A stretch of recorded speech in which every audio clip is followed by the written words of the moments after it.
you believe that we started recording right in the middle of 2020 with all of the COVID and lockdowns going on around us, unable to meet up?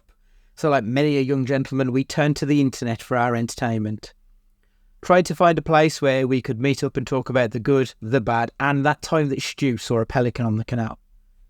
In order to facilitate our dreams of answering all of the big questions in film, and after a few attempts at recording via other methods to various levels of success, we found Zencastr, a super easy web-based one-stop shop for recording.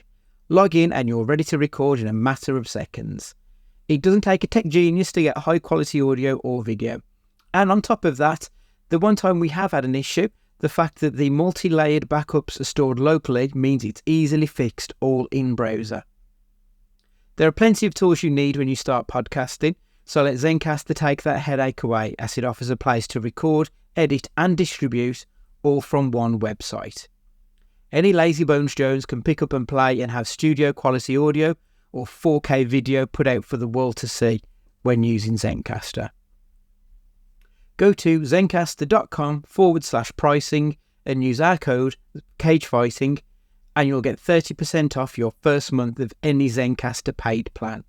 We want you to have the same easy experiences we do for all our podcasting and content needs.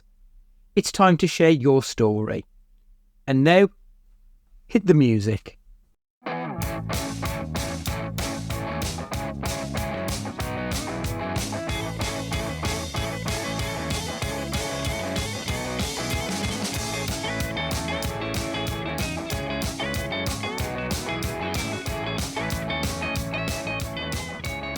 Hello and welcome to Cage Fighting. This different voice on the other end today.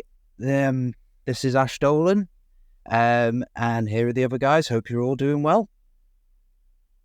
Evening, everybody. This is super weird, but there is a reason for it. We'll get to it in a second. I'm ready to play with pocket monsters in my pants. Let's go. Mad Guy here. Hello. I mean, I was kind of half expecting him to say his name was Ash Ketchum, really, but hello, everyone. Yeah, we'll get to that. On the day that this is going out, it'll be February 27th, which is Pokemon Day. So the powers that be at Cage Fighting Towers enlisted someone with a little bit more knowledge than themselves to take you through this little journey that we're going on. So don't worry, it isn't Mark McGee in a semi-final. The best players haven't been benched. I'm just here on a part-time basis. I'm not Steve Claridge. Are you the I was going for Don Goodman, but we'll see. So yeah, 27th of February in 1996 in Japan, a little game called Pocket Monster Red and Green was released on the Game Boy, and it has spawned into the biggest, highest grossing media franchise in the world. What I want to know from you guys is, what's your varying levels of Pokemon knowledge, and how much do you know? How much do you enjoy? Andy? I mean, up until probably about 2 hours ago, I'd seen the Detective Pikachu film, which I could never get my head around because it's Deadpool, but in Pikachu form. So I kept expecting him to swear. I don't know why. I thought he was going to be a bit more grown up and fun. And it ended up being an okay film, but that's pretty much all my knowledge was Detective Pikachu, which, from having seen the film we're going to have a chat about in a bit, doesn't seem to bear any resemblance to it. So I know nothing, and what little I've seen, I'm very indifferent to. Matt? I'd say I was an intermediate in Pokemon. I mean, I had Red and Blue, I had Gold, I've had Pokemon Yellow. I think I've stopped at like Sapphire and those ones over like those. But then, yeah, I mean, I'm more. I because there was two things, wasn't there? You had the tradable cards that you battled with, but then you had like collectible cards.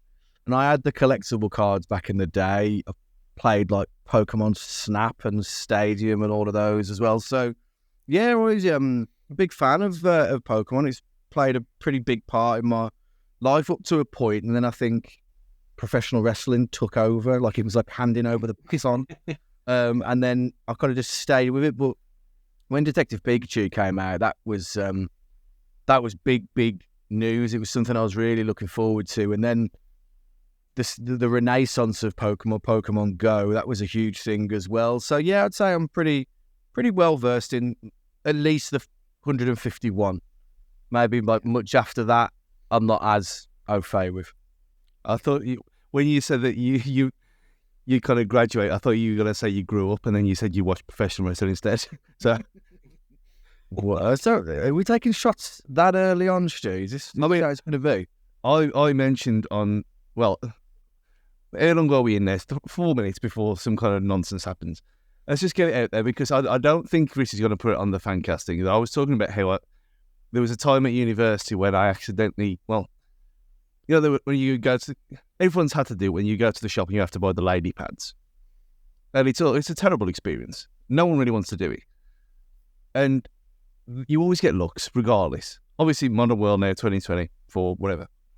But I mentioned that back in the day at uni, I had a particularly bad Vindaloo, and I didn't trust myself going home.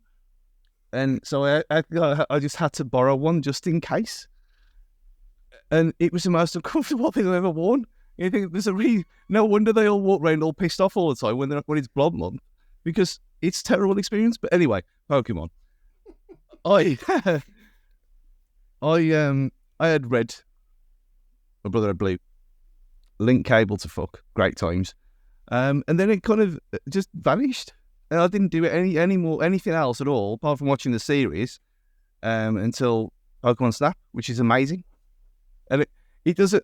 Was it called Africa on PS3? That was a similar kind of thing, but with photorealistic animals, where you just went around down a river, taking pictures of animals, and it was rubbish because it wasn't Pokemon. And I thought, yeah, this Pokemon is the glue. And then Detective Pikachu came out, and I loved that film. And I had a little Pikachu as well at some point.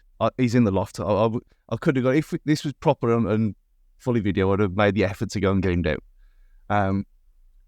Yeah, so I loved it at points in my life, and then it went away again. Then Detective Pikachu came out, and I watched it, and I thought, oh, okay. And then we watched this film, and I got to admit, I had a massive smile on my face from start to finish. I could be back. You know, because you are slightly older, Stu, was the link cable just technology to you, or was it actual magic like it was to me? It was a wire. But like what it was though, in terms of like what it was, the capability to transfer one thing to another like that, it was just the most insane. Because that was my first taste of anything remotely multiplayer. Was like a link cable, like sharing my progress with somebody else's progress from another game was just like completely unheard of. I just think it was just one of them things, because it came with it. I thought, okay, this is what this is. Then it didn't blow my mind. Maybe I was just, oh well, this is who we are. Like I play PS1 games with a link cable with two tellies next to each other. It's madness times. But obviously you have to have two PS1s as well. And a certain model of PlayStation as well, because they took the gubbins out later on. But no, I don't remember ever using or maybe Tetris. I can't remember, it's been ages. But yeah, link cables seem to be for Pokemon, and that just seemed to be the thing. Well, I'll give you my little backstory of it. Obviously, I'm probably the level above Matt and Stu. But I suppose coming in with the name Ash and the anime, obviously the main character being named Ash, it sort of leads to you because you're a young kid. I was 7, 8 at the time, and I was living in Northern Ireland at the time, and it's hard enough as it is with a different accent and go down that route of religion, etc., etc., and being an army kid in a Northern Irish school. But it's hard enough to fit in as it is. So this comes out, and you have a safe place. So from there on in, it was the be all and end all. It was a safe place for me, and I had red, blue, yellow, gold, silver, all those sort of games, and then it sort of tailed off when I came back to England. Obviously, football majorly took over because then I got my season ticket. Yeah. But then it sort of tails off because they say you grow up and then professional wrestling and women come in. But then Pokemon Go came out and it just got completely revitalized. And then here we are. Pokemon Go was crazy, man. It was like, I remember fucking having to learn to cycle slowly just so I could get progress on my fucking eggs on the canal. Because I would like cycle at a speed that was like just a normal like BPM pace, but that was too fast for like to track. So everyone that's never played it, you'd have like these eggs that would only hatch when you've covered a certain distance while you've got them on your persons. So I'd be on my bike and I'd just be cycling and enjoying it, but I thought I'm going to kill two birds with one stone here. And I'm pedaling like a geriatric because I'm trying to like make sure that I'm getting the benefits of cycling at the or moving at the right speed. And it just took over the world, didn't it? I was obsessed with Pokemon Go. I don't think I didn't really go down the microtransactions route with it, but I did love it. And I remember putting like my first 100k of walking on like Insta, being like, oh my God, I wouldn't have done that amount of walking if it wasn't for Pokemon Go. So there was a health benefit, I think. There were people in the red line at the time who I would never in a million years have associated with Pokemon. And they'd been talking about this Pokemon Go thing. And it was when we used to go in there after a match every week. And they were talking about this thing. And because they were scabs and they had iPhones, it wasn't available on anything else at first, was it? So you had to kind of sideload it on. And I ended up doing that because I wanted to be part of the cool crew and going hunting things that didn't exist. Like pelicans. But I did it as well, and the amount of walking that you do, there's a Charizard there, get it, and you just did. That was that summer. Even if it was a summer, I can't remember now. But for a long time, 2016. That's what everyone did. Everyone did it. Andy probably didn't, but everyone else did it. I do have a story when you finish, so I'll jump in.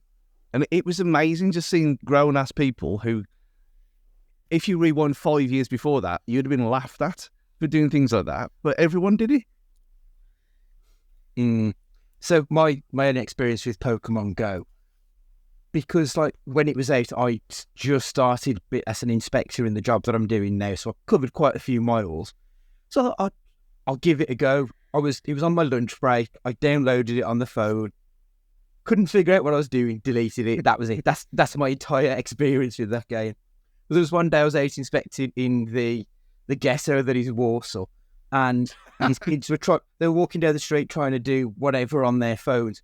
Whilst this fucking lorry was reversing, and they just walked straight across it. And when I say inches from death, they literally were. It was unbelievable because people just had no awareness when they were playing that game. I'd heard of people in different countries and stuff actually dying from playing it because they were so engrossed in it. And you were spot on, Stu. It did take over the world, that game did. It was quite incredible. 2016 was the last time we knew true world peace. That was when Pokemon Go came out. I think if you were like if you were in the game of like selling battery packs for mobile phones, you fucking hit the jackpot because people just were buying like battery packs and just having them like in their pockets, and you forever just see cables coming out of people's pockets into their phones to keep their phones on charge while they were like walking around.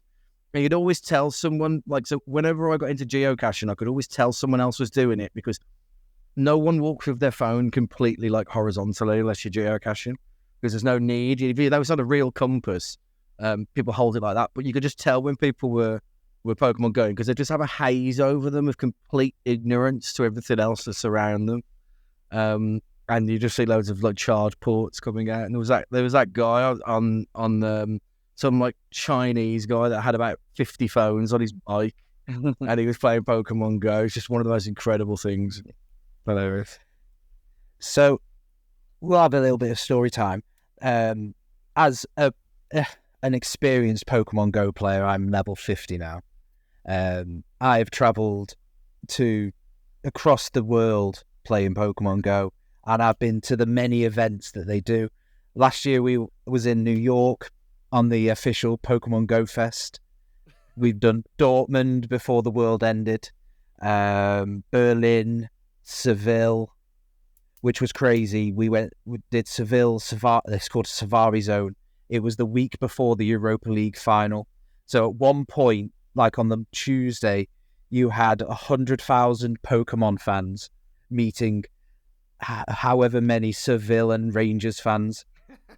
And everyone lived harmoniously through Pokemon.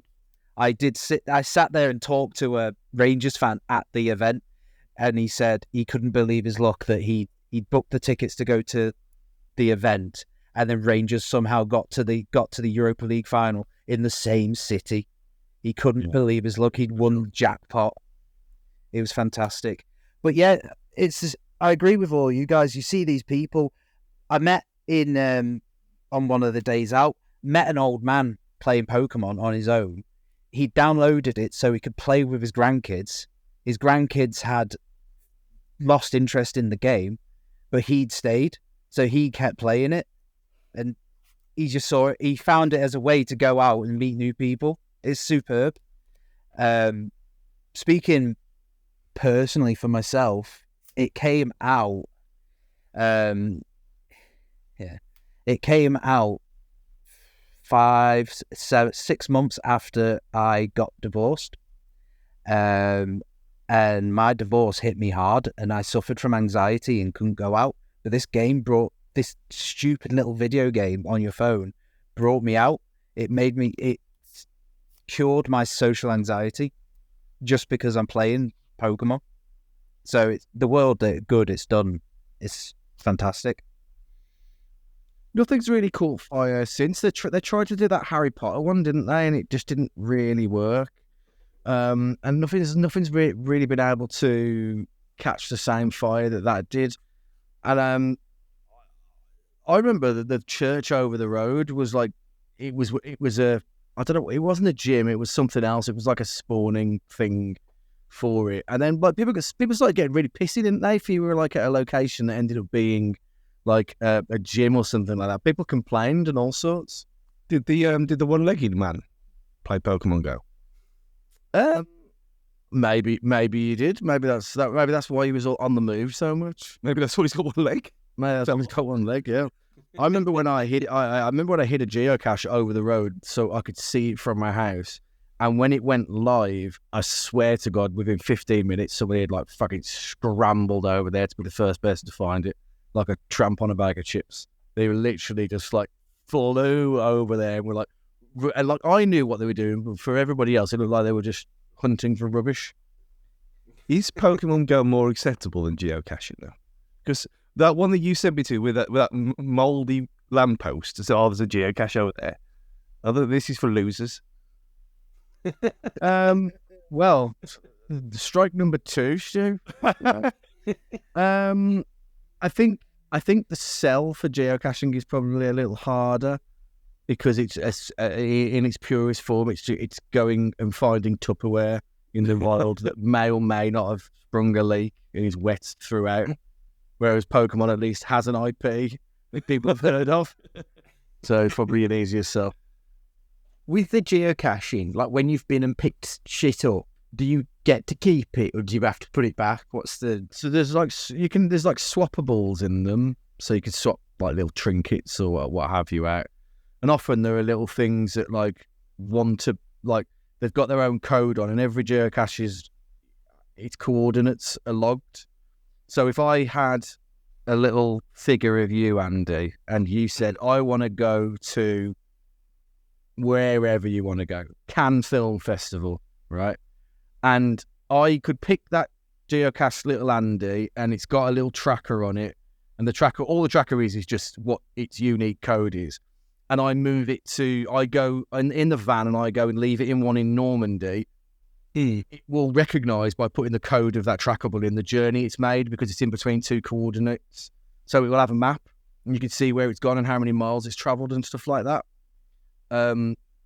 So me and my friend tried to race zombies to Atlanta. And we had these little zombie tags, and I went as far as to like get a thing and I laminated it and said, I'm trying to get to Atlanta to be with the Walking Dead. And I sent it on its way. And someone took mine to Germany and it's got lost. He just went, I tracked it along and it got lost. And then my other one is in Scotland somewhere, like my mate Phil's is in Scotland somewhere, and that's gone off the track as well. So sadly, the trail's gone cold. We can get a cage fighting one. We can race one. We can give it a pod by pod update on where it is. Yeah, that's a good idea, actually. Yeah, I like that. That's excellent. Okay, so in regards to today's episode, it's going more along the anime and the film lines. In 1998, the first English dub anime season, the Indigo League, was released, which is where we got introduced to Ash Ketchum and his lovely friend Pikachu. So rather than make Andy sit through and watch every episode of the first season, which I think in itself could be a fantastic side hustle, I made you watch the 2017 film I Choose You, which was basically the first season in a microcosm. If you guys have watched the first season, I think you might agree, because there's certain little bits in there that was pivotal to that first season. What did you guys think of the film? Well, I was disappointed there was no Squirtle Squad in this. So this is the first thing I texted these in the group. I was like, oh, well, the Squirtle Squad, they're going to turn up, because you had like the Charmander and his tail's going to extinguish. You had that bit of it. You had, obviously, he was late. There was no Gary there with Professor Oak or anything like that, but that's fine. But then it changed its course really quickly, and I kind of checked out at the TV show probably after about the first series. I don't think I've seen anything more of it, so I don't know if what happened in the film is just a condensed version of what happens in the series. But I liked how he kind of started off in a similar, familiar way to kind of like ease you in, but then the story completely, I didn't understand any of it after that. Yeah. I think we'll find out in a minute, but I think it definitely helps having some knowledge, because I can't imagine anyone going in there bare and thinking, oh, what is this masterpiece going to be about? Even though when I put it the picture at the start, and I mean, I think it's blasphemous really for Matt to call Pikachu "fuck that rat," because there's nothing wrong with him. He's happy in the end. But I think that's right. The first half of the film seemed very different to the second half. It was like you had the origin story. I kind of enjoyed that when it was slightly more grounded, but as grounded as you could possibly be for a film about Pocket Monsters. And then it just went mental, like completely insane out of nowhere, which was fun because I knew what was going on. But I can imagine if you didn't, you'd be completely lost, as I'm imagining Andy was. Yeah, very, very much so. Like it seemed to be like my note, like halfway through it was, this film just appears to be meet a cunt, fight a cunt, meet another cunt, because that's all that was happening. And I couldn't quite understand why he was doing this weird journey. He was fighting random folks with their beast things, and then he was fighting wild beast things as well. And I'm like, I don't know what's going on. I don't understand how any of this is linked. And it didn't get any better as the film went along, when those beast things started changing from a little orange fucker to a massive orange fucker. And I don't know what's going on. You need to just fucking write it down and just put it on there. Like, every 5 minutes just say, right, this is a recap of what you need to know for the next 10 minutes of this film. Because I was just lost, completely lost. It's a shame because there are like the elements of like the story that mean nothing have like huge arcs in the series, like the little orange goblin that turns into a massive orange dragon has like a huge story about how like he fucking doesn't obey Ash.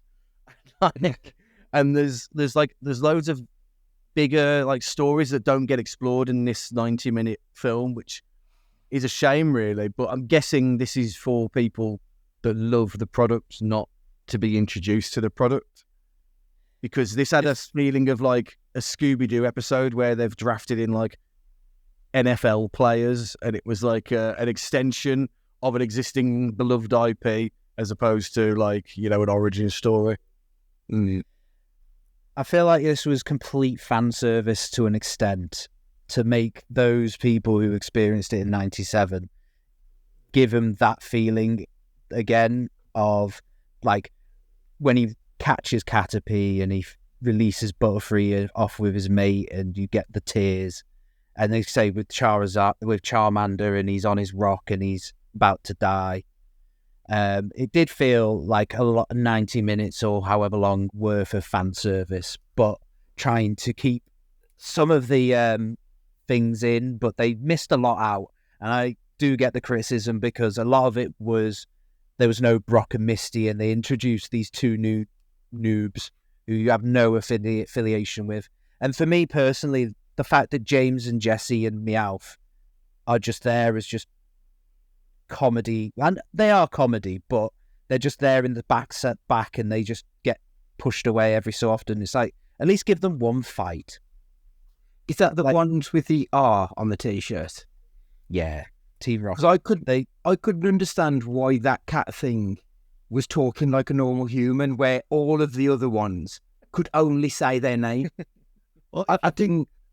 Is he a Pokemon? Or is he a... Think of them more like Bulk and Skull from Power Rangers. Yeah, I didn't really like Power Rangers either. Shit. See, this is a you problem, not us. Because you're my cousin's year. Because I'm 6 months older than you. My year didn't watch it, but my cousin's year, your year, got into Power Rangers.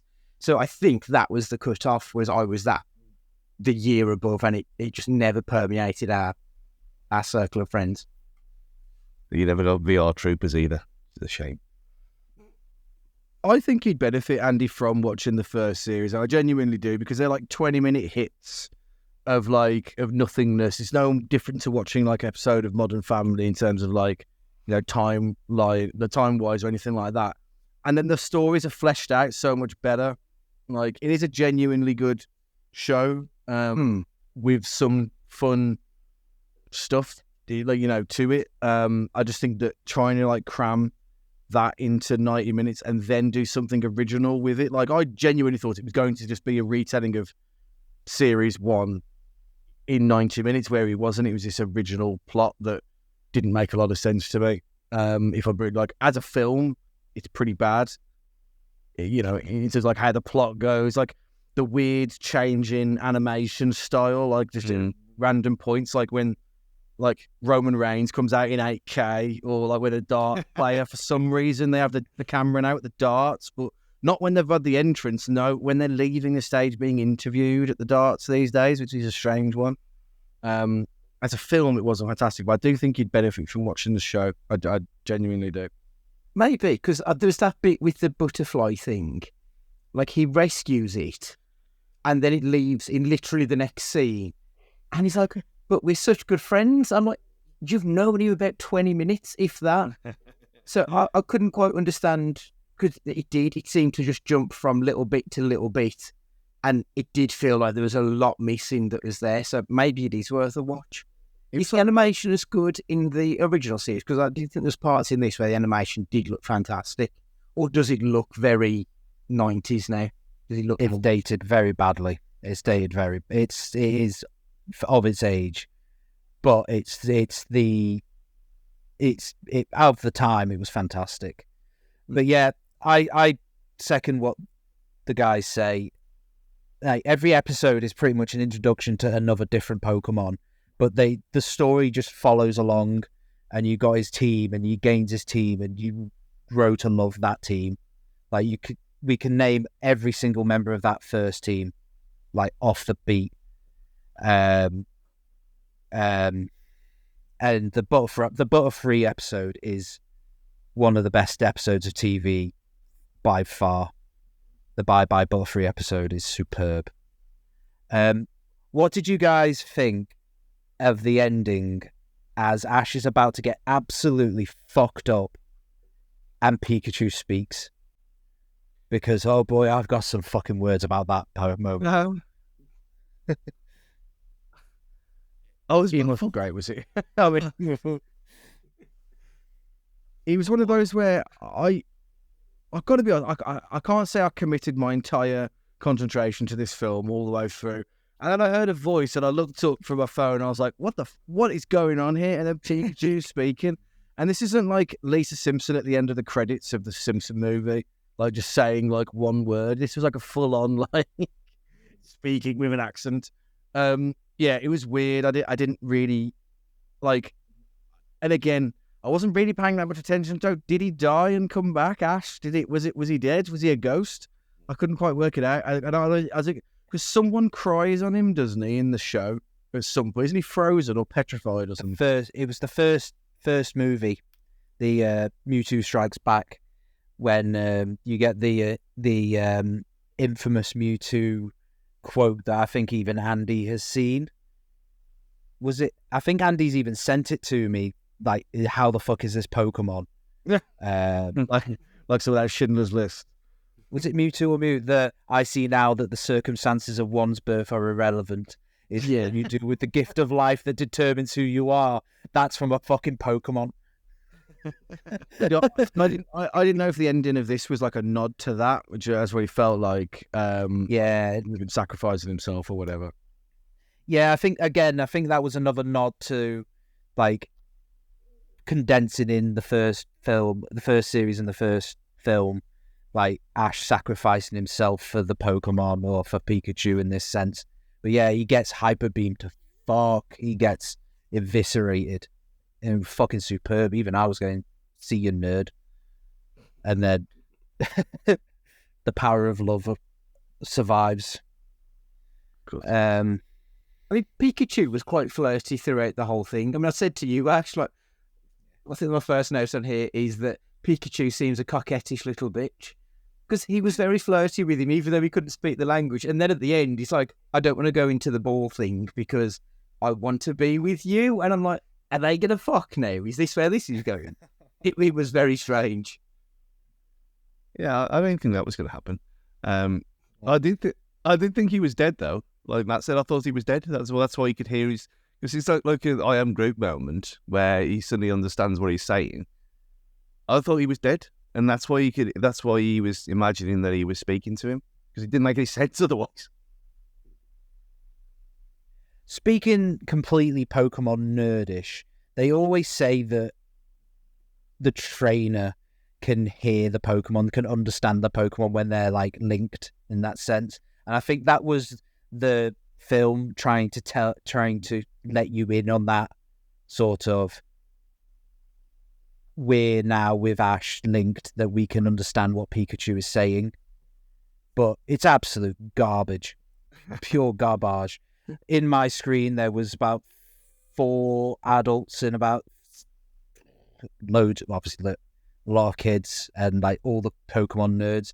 And you like the kids were all like, oh, and you could hear the adults go, what the fuck is this?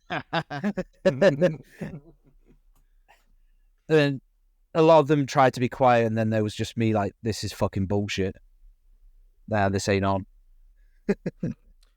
Have you seen that Simpsons episode where Homer meets the Itchy and Scratchy nerds at like the convention, and something like, well, Itchy's playing the xylophone on Scratchy's ribs there, but he clearly plays 2 of the same notes where it should have been a G and it should have been. That's what I kind of get the feeling like Pokemon fans are a bit like, is that like for a TV show and a game about these little animals, they do take it quite seriously. Like, what would, in terms of like IPs, Ash, how high is Pokemon on that? Do you think, where people take it proper serious?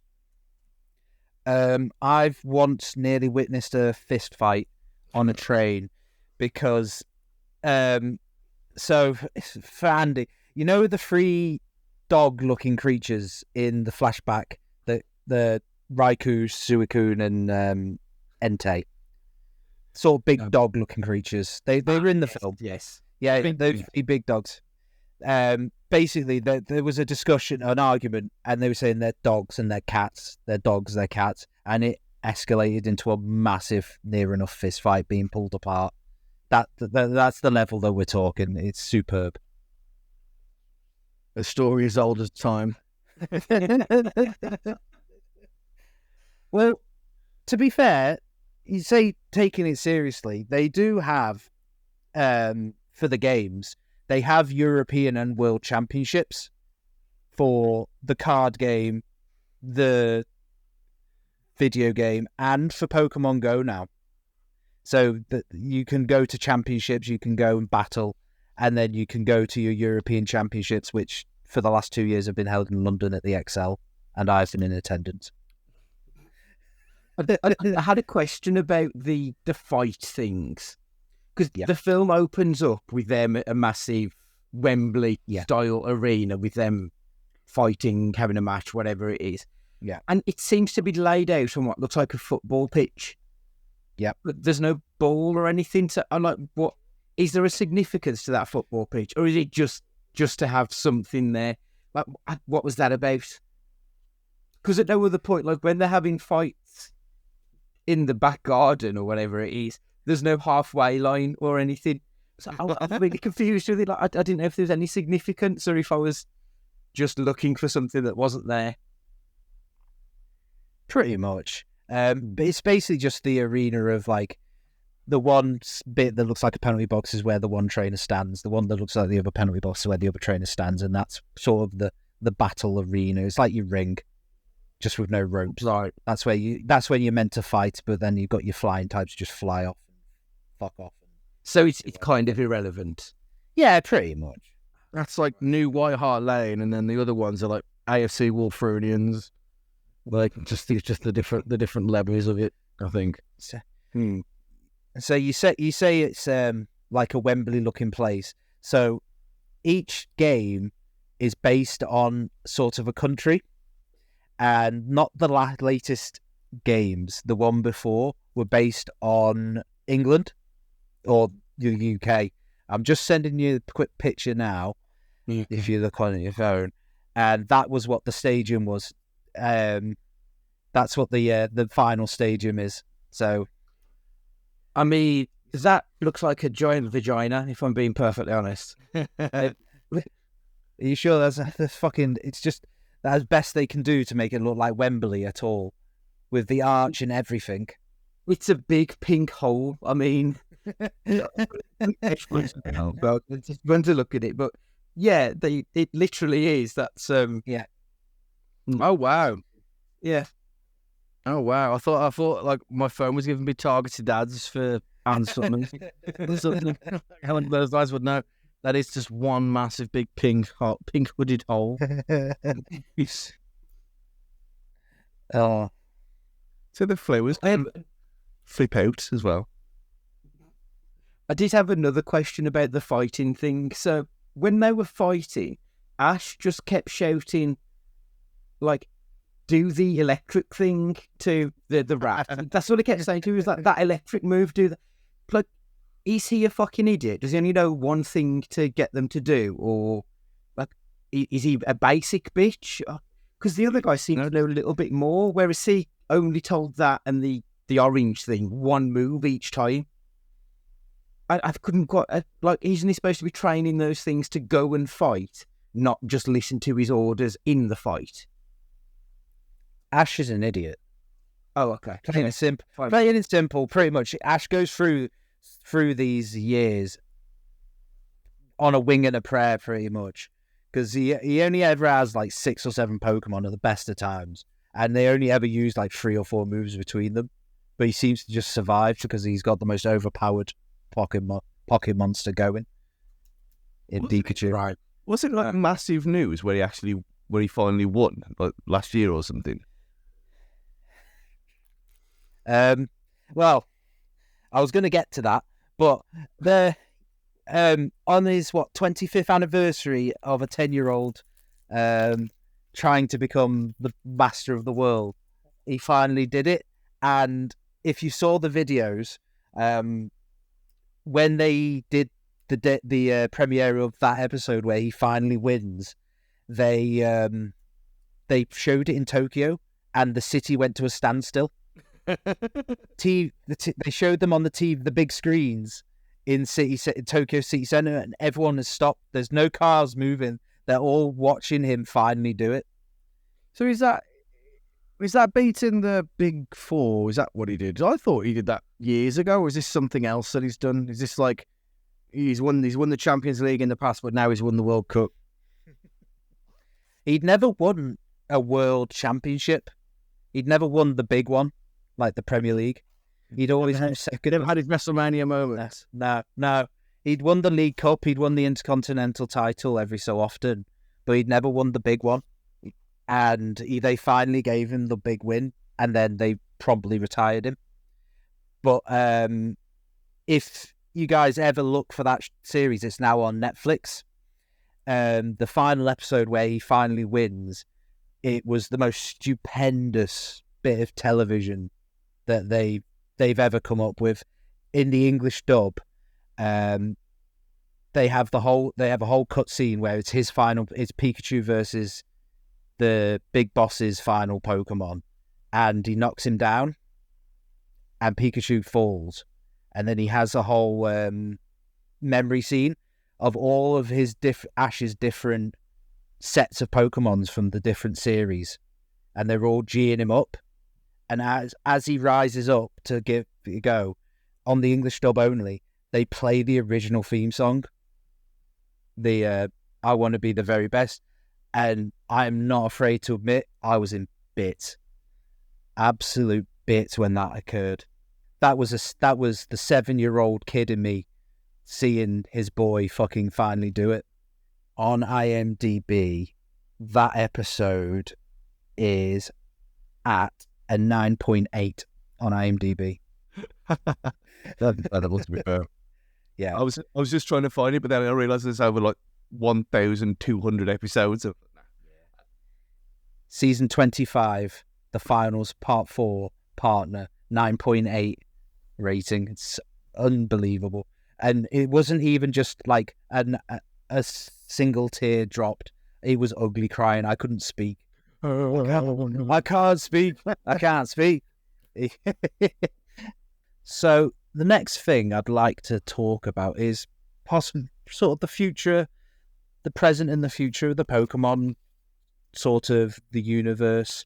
I know that they have, in the anime world, they have a new series with new protagonists taking over that sense. That's on BBC iPlayer, I think, now. That the BBC have taken it. In the games, they've gone to their version of Portugal and Spain, I believe. I think that's what they were based on. There's some olive-looking motherfuckers that I still haven't got the grasp of. But if any of you played the most recent games, because they've now moved from your set sort of, you go to one gym, you go to a second gym, you go to a third gym. They've moved to an open world sort of gameplay, which is, I think, there was one on the GameCube that was kind of open world, but I think it was still like turn-based.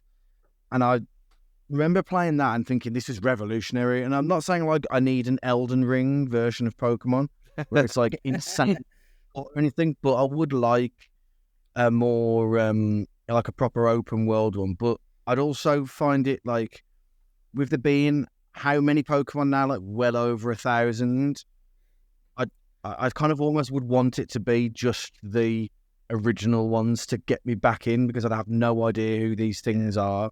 Like if I was to play one of them now, I think that puts me off a little bit, even if it was a kind of game I wanted to play, with it being like open world sandbox. That's what's always sort of put me off, because like I never even paid attention to Pokemon until meeting Ash, and it just feels so unruly. Like it's not something you can just dive into and pick it up as you go along, because it just seems like there's so much going on that it seems nigh on impossible to get your head around now. Whereas that, like, how many was 151? Did you say was the original? That feels quite manageable to start with, but yeah, it's quite daunting otherwise, I think, is why I've never tried to get into the games or the show, if I'm perfectly honest. 1,025 they're at now. I mean, that game, the trailer for it looked good, but everyone who's played it said it doesn't work, or it's really, really laggy, and it freezes all the time. So, but it's a Nintendo game, so it's, well, you know what I mean. It's not going to be patched, is it? Because they don't tend to patch things. But it's weird that it's been released like that in the first place.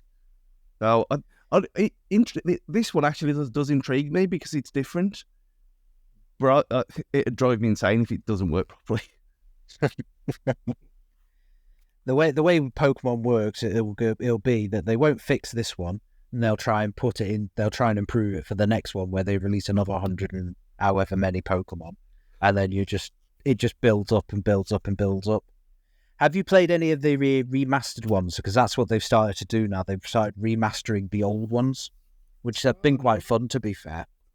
No, I didn't realise. Well, how early ones are we talking? Are we talking like the Game Boy ones, or? Yeah. So the last one that we had was, where were we? 2022. They did Brilliant Diamond and Shining Pearl. So Diamond and Pearl, they've done quite a few now. There's a rumbling that the next one's going to be Ruby, I think. Ruby Sapphire. Because yes. Like in my head, you're just talking about like porn titles and things, right? This Pokemon sort of. Yeah. They've also done recently. They've started doing they call it the last one was Pokemon Legends Arceus, so it's sort of a prelim. So in the past times of Pokemon, where you have to craft your own Pokeball and you have to get the right materials to make a Pokeball. Mm. So they have been trying to do different forms for different peeps. They did the Let's Go Pikachu and Let's Go Eevee, which was absolute kid friendly. It was basically red and blue, but on super easy mode. Mm. You know what would be quite fun if they did? Did you ever play Viva Pinata back in the day? That's 360. Yeah. If they did a version of, Andy, seriously, mate, if you need a game that's like relaxing, but quite fun, and at the same time, Viva Pinata is the way to go. I think it will be an Xbox exclusive because it's been rare. But essentially, you have a garden, and all of a sudden, the fucking caterpillar comes in. You're like, oh, what the hell's going on here? And you just build your garden basically, and all the different prerequisites of what is in your garden depends on then what animals come in, and then they have to mate, and then you need so many chickens before a lion will come in, and all this kind of stuff. Honestly, it's proper fun, proper good, relaxing fun. I'd recommend Banjo and Kazooie, to be honest, but I love that bear and bird. Oh, right. So I have a quiz for you guys. Yes. It's not going to be name. It's not going to be, is it a Pokemon or isn't it a Pokemon? We could have far too much fun. At the start of the pod, I said that Pokemon is the highest grossing franchise in the world at $88 billion. I have a list here of 15 other, the next 14 other. I want you to name them. But to let you guys know, I am not accepting Disney. It has to be more in-depth than Disney. because there So, are certain. Toy Story rather than Yeah. Disney. Drilled down. Okay, cool. Yep. Well, Who wants? if I go first, then I'll go with Toy Story. Is that on there? Nope. Okay. Well, There's so a like couple you won't get. Mario, Super Mario, that's got to be on there. Super Mario is not on there. It is. Let's have a look for you. I can scroll down. Just for interest, Toy Story is at 14.8 billion. Mario is, there he is. He's at 8.6 billion. Grand Theft Auto. Crazy. Grand Theft Auto. No. That's just a that's just a video game, isn't it? That's at 9.98 billion. Which is still ridiculous. Yeah. That's incredible, isn't it? Right. So someone who's crossed across several different things. Superman. Superman. Ooh, you are close. But you are not on there. So Star Wars as a thing has got to be. That's got to be number. There's our first one. That is in at fourth at 46.7 billion. Cooking. Harry Potter. That's got to be up there. Harry Potter, Wizarding World, Harry Potter, 34.5 billion. We're in. Well, if that is, then Lord of the Rings has to be. You would think that, but you're wrong. Lord of the Rings. I was as shocked as you to see how low it is, but it isn't actually that much. Well, I say that much. The Middle Earth has only made 6.84 billion. So what about these? What about Marvel or one of its subsidiaries, like Marvel Cinematic Universe, anything like that? Yep. The MCU, 32.3 billion.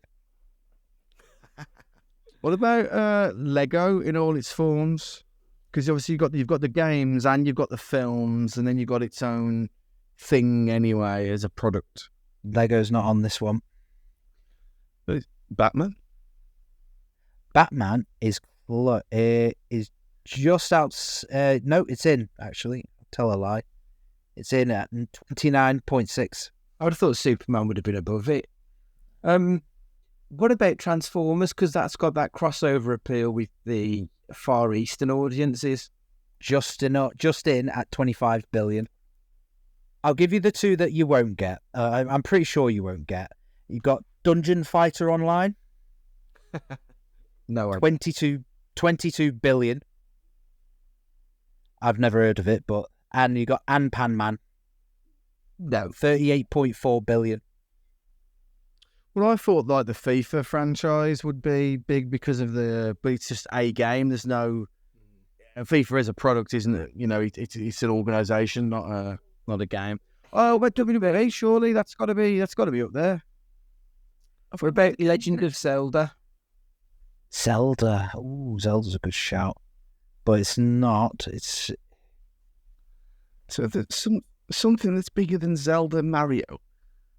I would have thought, because the only other game that I could think that's done a bit of everything is Sonic, but surely Sonic isn't going to be bigger than Mario. Fast and Furious. nope. You're close.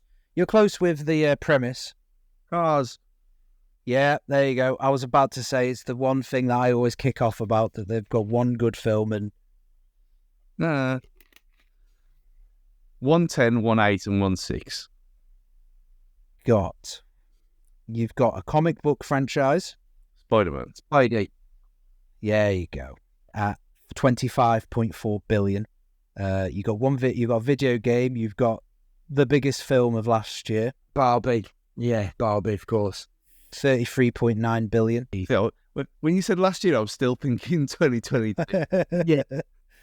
So that video game, has it evolved into other things? Is there a film? No, it's literally $31 billion worth, and it's literally all of video games. It's got to be League of Legends. No. Strangely enough, no. Fortnite and No. Minecraft. Nope.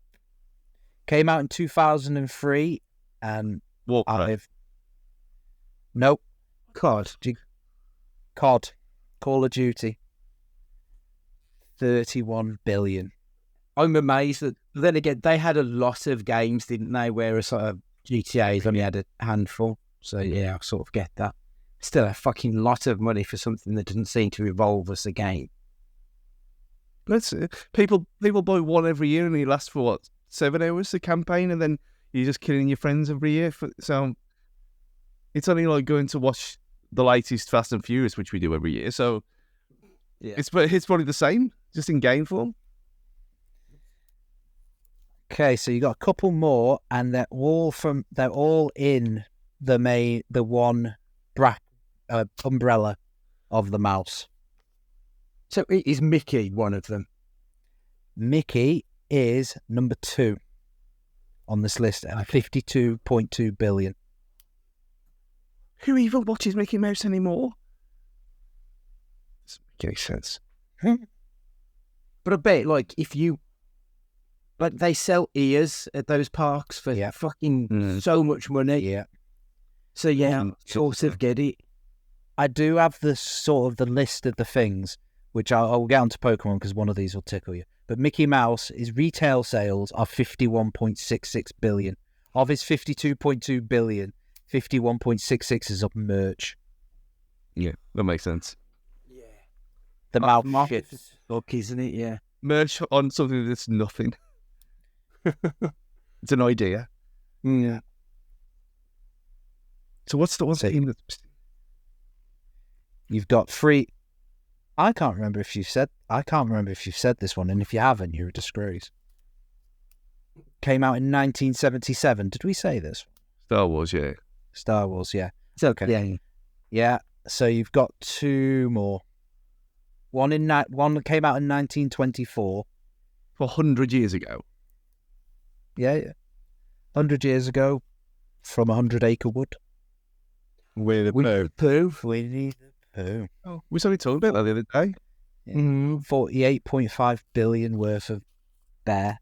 That's a lot of honey.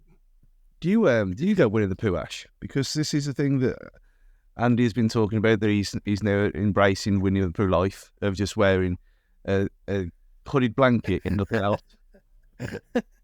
Yeah. People is wearing an hoodie. Honestly, treat yourself. It's lovely. I am looking at my Pokemon hoodie right now.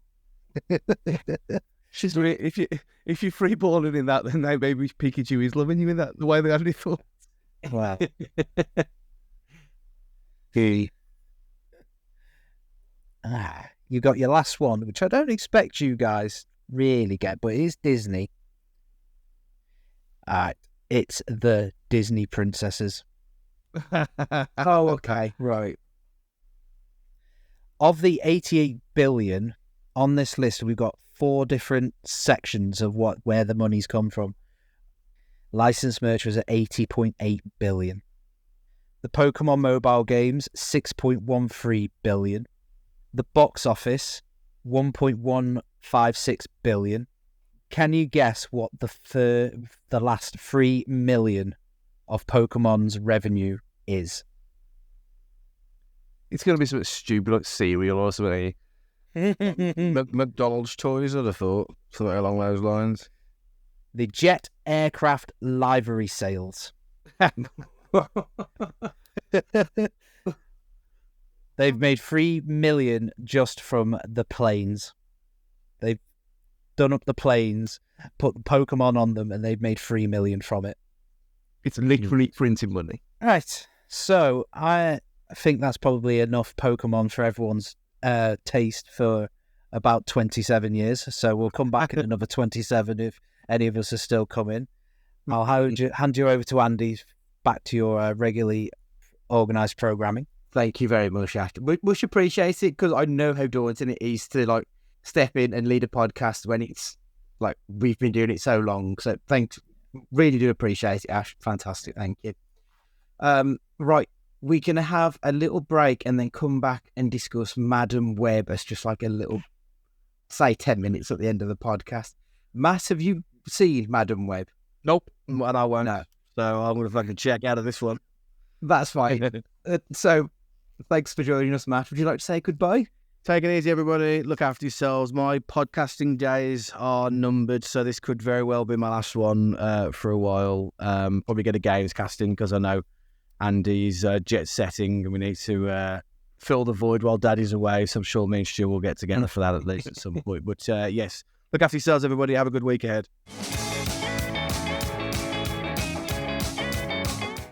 So this is the section that I've denoted as the webtacular section. Of this film. So I suppose it's Morbius, but with women. Is that fair? I had more fun with this than I did Morbius. I think I did too, to be perfectly honest. Like, Morbius was dour, but this... I wouldn't say this was dour. Stu, what are your thoughts? Fucking fantastic, wasn't it? I was trying to explain it today, and I wasn't even trying to sell it because my sister said it best. I'm not paying money to see that, which is a fair enough comment to make. I mean, thing is, I probably would have paid money if I didn't have the card because I knew what I was getting into beforehand. But even knowing that, nothing could prepare me for this.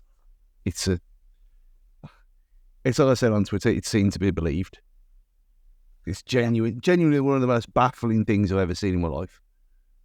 But I couldn't stop smiling for 2 hours. It was a quick 2 hours as well, I've got to say. Yeah. Like, Morbius, whatever it's called, that felt like a day and a half. That really dragged. But this, I don't think I checked my watch once. I was quite happy, just sat there with a big shit-eating grin on my face, laughing at the absurdity of this movie. I don't think I would have paid for it, because the reviews were so negative. I would have waited for it to come on streaming, I think. But like, it's the joy of having an unlimited card, isn't it? That you get to go and watch these films that you probably wouldn't give a chance. Much like Wicked Little Letters, I probably wouldn't have watched that without having a free hit to it.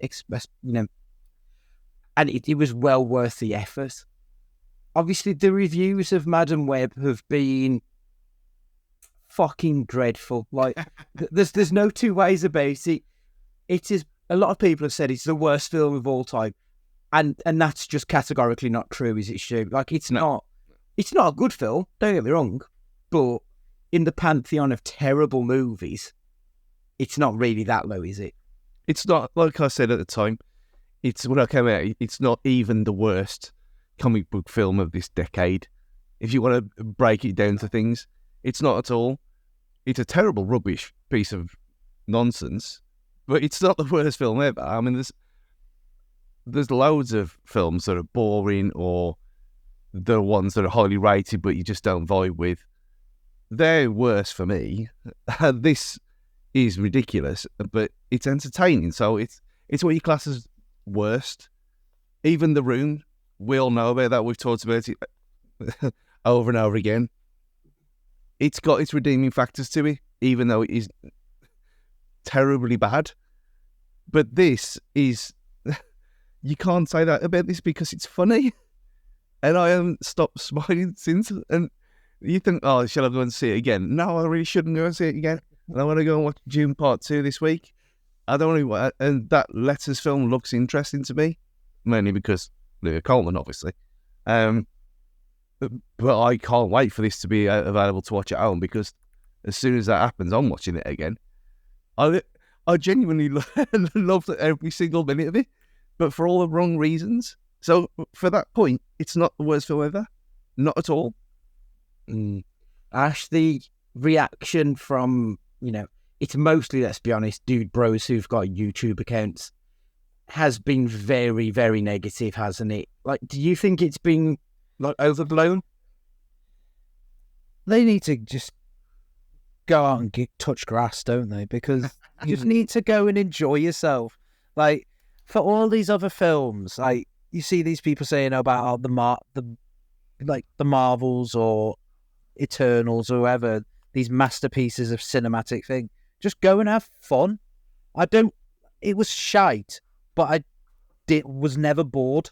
And that's all you want from these sort of things.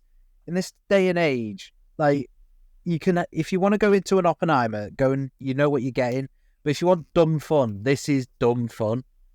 Where else are you going to get a 9-month pregnant woman going to Peru to go and find some spiders? I genuinely, for a second, thought they were going to make a Paddington joke or something. Or Paddington was going to be in deepest, darkest Peru. Like, that was how absurd this movie was. Yeah. And just like the script, like when they're having that fun game with Emma Roberts as the mum, the piece of paper's blank. Why is it blank? Because my mum's dead. It's like, oh my god, who right? Yeah, I laughed out loud at that bit. Nobody else in the cinema did, but I pissed myself. Like, it was so absurd, wasn't it? Like, you just wouldn't put that in. But the whole film was just completely exposition from the very first word to the end. They didn't take a minute that wasn't explaining exactly what's happened and what's happening now throughout the whole movie. And it looked awful as well. Like, it looks like The Room. It was shot on a soundstage. At no point did I feel that we were in New York City. I thought we were on a backlot in LA throughout the whole movie because it was so bad. But that added to the charm of it, I felt. Like, it felt janky because it reminded me of The Room. And I think that probably got it a couple of extra points. I'm not sure if I would have had more fun or less fun if I'd have watched it at home, is one thing, though. Like, I don't know if I quite enjoyed being in the cinema, being the only one laughing at it and everyone else looked really pissed off. I kind of embraced that everyone seems to be having a really bad time. And I enjoyed it. I don't know. I think you'd have got distracted, I think. If you'd have been at home, you'd have got distracted with your phone. You'd gone, oh, this is shit. You just started looking at your phone, whereas you have to watch it. It's being beamed like the into Pokemon your head. show. Yeah, it's being beamed into your head. You have to see what is happening here. But again, like, say, another thing of shitness is like this weird spider-looking man is attacking these 3 girls. So what are you going to do? Fuck off to Peru? It's like, what are we doing? Just with no notice as well, and not even Pepsi paying for it. And there's endless lists. I mean, this could go on for 2 hours talking about this film. There's the bit where the pregnant mom who didn't know about these spiders finds the spider straight away in the middle of the rainforest. Just happened to be there. After being told it was impossible. I mean, that whole scene was farcical as well. Yeah. And then, I don't even know where to start. It just like the thing about the paper that was funny. I mean, there was 5 people in there other than me watching it. Obviously it was antisocial time. It was in the afternoon, but still, and they were all pensioners, and obviously they didn't laugh at all. So I was middle on my own, being like Andy, which is concerning. But like things like where the Pepsi thing, where you had the Pepsi Cola thing at the end, when he hands her a Pepsi and she doesn't say Pepsi, why are you not saying what it is? Because she didn't want to drink. Oh, and then she'd already died once, and they brought her back, and then she was fine that time. Then the second time she goes down, and then she gets struck, and then she's all blind. What's going on? Oh god, the blindness, like the blindness had no sense. Like, she just got hit out of nowhere, and then all of a sudden she wakes up blind. And like, you didn't place it that at all to rate it. She gets blinded and she ends up in Professor X's chair. It's like, what? Did you lose your legs as well? Like, what are we doing? Oh god, the weird glasses that she was wearing didn't help either, did they? Like, whoever it was who was doing the costuming in this, like, as much as I hate the Razzies, they should be up for a Razzie because it was just awful. The whole thing looked really tacky, and like the Spider-Man suits, they've done the Spider-Man suits so many times. We've had 3 different iterations in the last 20 years. Even fucking Spider-Man, the Japanese version of it, looks better. Like, and it was so awful. It looked like he was wearing a fucking pyre that just melted around his body. And the eyes were missing. Yeah, that was it. It was shocking. But like you've both said, I would tell people to watch it, but go with other people, I think. Or mates. I think it would definitely add to the experience. because you can't. There's enough there to laugh at. You aren't laughing with it because it's not. There's no jokes in it from what I can remember, but you can definitely laugh at it. I think. I think it's well worth it. I mean, it won't get the Morbius treatment though, will it? Because it's a women's film, and we know why. No. It's going to get more shit than Morbius. Morbius was boring for a lot of it. Yeah. And that got kind of, but then it got re-released because people thought that people loved it because they were talking about it all the time. That was one of the most stupidest things that's ever happened. But this deserves to be kept out because the whole thing, why was toxic one of the most important things of that whole scene? Like, why could she walk? Why could the kids walk from the woods to the diner, and then she got in her car? Took longer. Not even there. And Toxic was on the radio as well. So why would the radio be playing in the diners? None of it made any sense. Did it? But I've got to say, so I'm just looking at the Sony Spider-Verse. So this is the 4th film we've had. So you've had 2 Venoms, Morbius, Madam Web, and the one later this year. Craven. That is Craven going to be Sony-verse as well. Yeah. Okay. I mean, that looks boring. That doesn't... Like, even from day one, this looks stupid and it's going to be terrible. That just looks dull, doesn't it? So... But this is the worst. This has got the worst Rotten Tomato, and Rotten Tomatoes can generally go fuck itself. But it's been the worst received so far. I think Madam Web's got like 14%, whereas Morbius got 20 odd. But this is a more fun experience than Morbius. I think this has probably got a worse review because of Morbius, if I'm honest. I think it's just more a case of people are just a little bit more tired than they were last time out. But I did think this was a better experience. It's obviously not well made, but it is a better experience. Well, didn't realise that Andy Serkis directed Venom 2, though. That's news to me. Anyway, sorry, Stu, carry on. Well, when you say it wasn't well made, does that mean that dubbing people over in camera shots is not a good idea as well?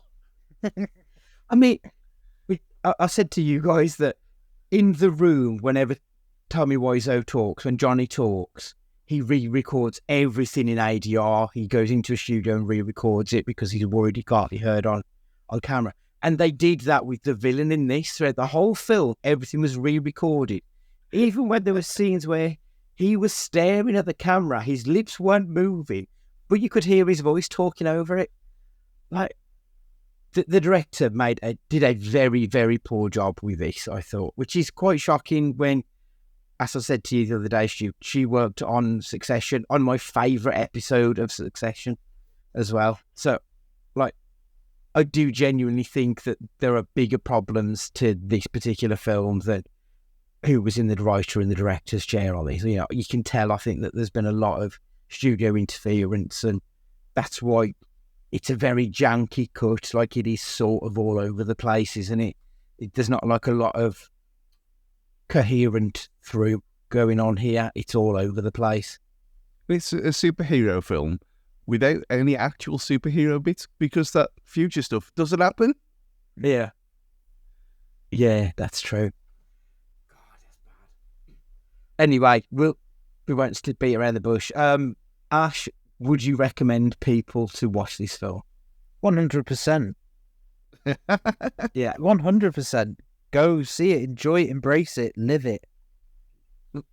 Stu, would you recommend people go watch this film? Drink it in. Do all the Martin Tylers. It's a wonderful experience. Just if you're one of them people who takes yourself too seriously, then don't bother. I mean, you wouldn't be listening to this nonsense anyway, but I'm guessing 99% of people who listen to this would enjoy that film. For all the wrong reasons, but you'd enjoy it. So just go and watch it. It's worth it. Yeah, it's 3 for 3. It's the perfect bad film night kind of a movie. It's not as self-important as some of the other comic book films like fucking Thor 4. It's not like that, where that's bad and bland and dull. This is bad and just batshit insane. So, yeah, drink it in, man. Enjoy it. Go for it. Yeah, needs to be watched. Right, okay. So next week, as I said, we'll be back with a question cast, and we will be watching Lord of War, the Nick Cage film, which I think, if I remember rightly, has also got Jared Leto in. I think. Just to bring fucking Morbius back into it all. But yeah, I would recommend everyone watch that film anyway, because I do think that's one of Cage's stronger performances, so that's definitely a good one to watch. Make sure you've got us on all of the socials. I think we're at Cage Fighting Pod on everything. Or you can always drop us an email, because we only ever get stuff about penis enlargement or growing our podcast numbers from really fucking shady looking email addresses that I think are probably less reputable than the penis enlargement stuff, if I'm honest. But yeah, cagefightingpod@gmail.com on that one. And make sure you subscribe on whatever podcast you're listening to. And a 5-star review would help us out phenomenally. For this week, Ash, thank you so much for taking the reins. We really do appreciate it. And if you would like to say goodbye. It's all right. Don't forget, got to catch them all. Stu, would you like to say goodbye? When you take on the responsibility, great power will come. Goodbye. Oh, God, we never even mentioned like the quote from the trailer. Because that was everywhere, and it wasn't even in the fucking film. He was in the Amazon with my mom when she was researching spiders right before she died. And then it was never said. I was so disappointed. Anyway, have a good one, and remember, be excellent to each other.